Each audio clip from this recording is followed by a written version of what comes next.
राज्यपालांची सभागृह बंद पाडण्यात आलेलं आहे, ज्यांच्यावर बलात्काराचे आरोप आहे त्यांना ताबडतोब अरेस्ट करा अशी मागणी सभागृहात. बघा, पहिली गोष्ट म्हणजे कामाची गोष्ट करूया आपण.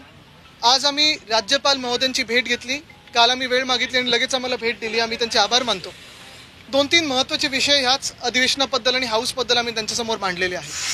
पहिली गोष्ट म्हणजे जी आम्ही मांडली आहे ती काल आपण पाहिलं असेल, रिमूव्हल मोशनवरनं जो काही गोंधळ झाला, जी काही गडबड झाली त्याच्यावरनं आम्ही न्याय मागितलेला आहे. कारण ट्रस्ट मोशन एका मिनिटात आली, पॉईंट ऑफ प्रोसिजरमधून आणली आणि सगळं काही गडबड झालेली आहे. असं कधी हाऊस आधी चालत नव्हतं. ह्या महाराष्ट्राच्या विधानसभेचा, विधान परिषदेचा अपमान हे सरकार आणि त्या खुर्चीवर बसलेले लोक करत आहेत. दुसरी गोष्ट म्हणजे आपण पाहिलं असेल, खालच्या हाऊसमध्ये देखील अनेकदा आम्ही बोलण्याचा प्रयत्न केला. वेळोवेळ आम्ही वारंवार विषय मांडण्याचा प्रयत्न करत असतो.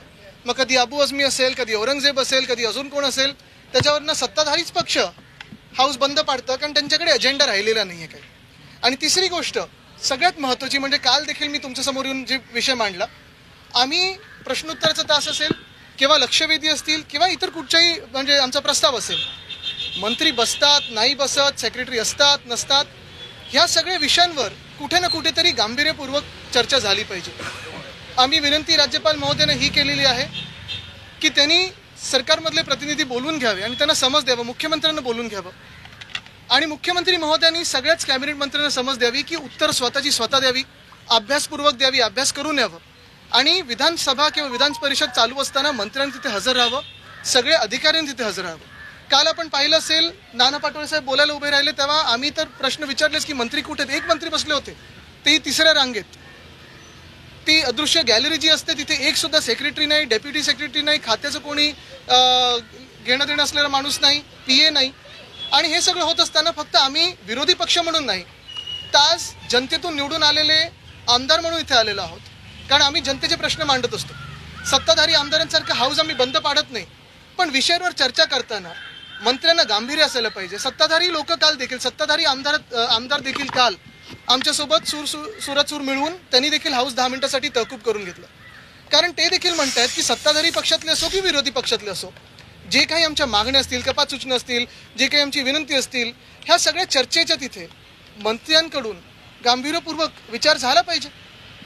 विरोधी पक्ष नेत्याबद्दल आपण काही मागणी केली आहे का? बघा, आम्ही त्याच्यासाठी आलेलो नाहीच आहे. कारण विरोधी पक्ष नेत्याचं आम्हाला उत्तर हे अध्यक्ष महोदयांकडून येणं बाकी आहे. आमची ही अपेक्षा आहे, अजूनही चांगल्यात आमचा विश्वास आहे आणि हा विश्वास आहे की लोकशाहीचं जे काही आतापर्यंत प्रथा परंपरा पाळत आलेलो आहोत ती पाळली जाईल आणि आम्हाला विरोधी पक्ष नेता दिला जाईल. कालपासून जे तुमच्यावर आरोप होत आहेत, कालपासून तुमच्यावर जे आरोप होत आहेत, सुरुवातीला तुम्ही ज्या गोष्टीचा उल्लेख केला की तुमच्यावर देखील आरोप होत आहेत, कालपासून आज सभागृह देखील बंद पाडण्यात आले. तुम्ही पण ह्या गोष्टीशी साक्ष आहात. गेले 5 वर्ष बदनामीचा प्रयत्न हा होतच आहे सातत्याने. कोर्टात आहे, कोर्टात बोलू. पण महत्वाची गोष्ट हीच आहे, मी तुम्हाला वारंवार सांगितलेलं आहे की आम्ही आणि खास करून आपण पाहिलं असेल, माझं ट्विट असेल किंवा आम्ही सगळेच एकत्र आम्ही ह्या सरकारला ह्या एका अधिवेशनामध्ये एक्सपोज केलेलं आहे. फक्त आम्ही नाही तर संघाने पण एक्सपोज केलंय. काल तर संघातले देखील लोक बोललेत ना की औरंगजेब विषय हा चुकीचा आहे. मग आता भाजपचे मंत्री त्यांच्यावर कारवाई करायला मागणार का? आज आम्ही हाच प्रश्न विचारत आहे की महाराष्ट्र हा नेऊन कुठे ठेवलेला आहे. आज आपण पाहाल तर क्राईम्समध्ये मग महिलांवर अत्याचार असतील, शेतकरी आत्महत्या असतील, शेतकऱ्यांची परिस्थिती असेल, ह्याच्यात तर महाराष्ट्राची परिस्थिती बिकट होत चाललेली आहेच.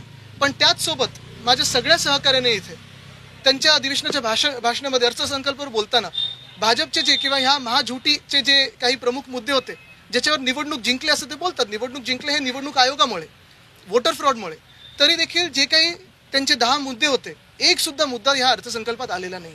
त्यांना त्याच्यावर एक्सपोज केलं आम्ही, त्याच्यावर औरंगजेबावर एक्सपोज केलेलं आहे, त्यांच्या हिंदुत्वावर एक्सपोज केलेलं आहे. प्रत्येक गोष्टीवर एक्सपोज केल्यानंतर राजीनामा द्यायला लागला आणि हे सगळं झाल्यानंतर आपण पाहताय की आज हाऊस बंद कशावरनं पाडायचं, तर माझ्यावरनं पाडायचं, पाडू द्या. पण जनता हाच सवाल विचारत आहे की तुम्ही तर सत्ताधारी पक्षातले आमदार आहात, तुम्हाला जर निवडून दिलं असेल आम्ही तर काम करायला निवडून दिलेलं आहे, महाराष्ट्राबद्दल बोलायला दिलेलं आहे, बोला ना महाराष्ट्राबद्दल, चर्चा करा.